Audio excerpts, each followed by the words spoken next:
പവിത്രത്തിലാണെങ്കിൽ നമുക്ക് കാണാനായിട്ട് സാധിക്കുന്നത് വേദ തൻ്റെ ജീവിതവുമായിട്ട് മുന്നോട്ട് പോകുന്നൊരു കാഴ്ച കാണാനായിട്ട് കഴിയും.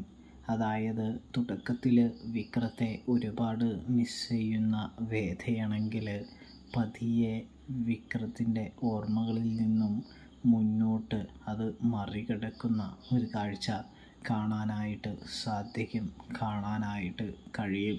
ഇതേ സമയം വേദയ്ക്കും നല്ല സങ്കടമുണ്ടെങ്കിലും തൻ്റെ കുഞ്ഞിൻ്റെ കാര്യം ആലോചിച്ചിട്ടാണ് വേദ വിക്രമുള്ള നാട്ടിലേക്ക് വിക്രത്തെ കാണണമെന്ന ആഗ്രഹമെല്ലാം മറന്ന് അങ്ങനെ ജീവിക്കാനായിട്ട് ആഗ്രഹിക്കുന്നത് എന്ന് കാണാനായിട്ട് സാധിക്കും.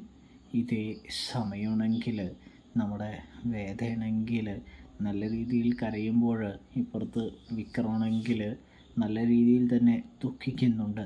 തൻ്റെ ഭാര്യ, തൻ്റെ പ്രാണൻ തന്നെ കാണാനായിട്ട് വന്നില്ലല്ലോ എന്നുള്ള ആ വേദന നമ്മുടെ വിക്രത്തിനുമുണ്ട് എന്ന് കാണാനായിട്ട് കഴിയും, കാണാനായിട്ട് സാധിക്കും.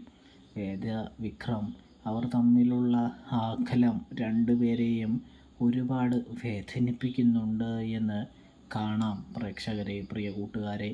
അപ്പോൾ റിവ്യൂ ഇഷ്ടപ്പെട്ടാൽ ചാനൽ മറക്കാതെ സബ്സ്ക്രൈബ് ചെയ്യാൻ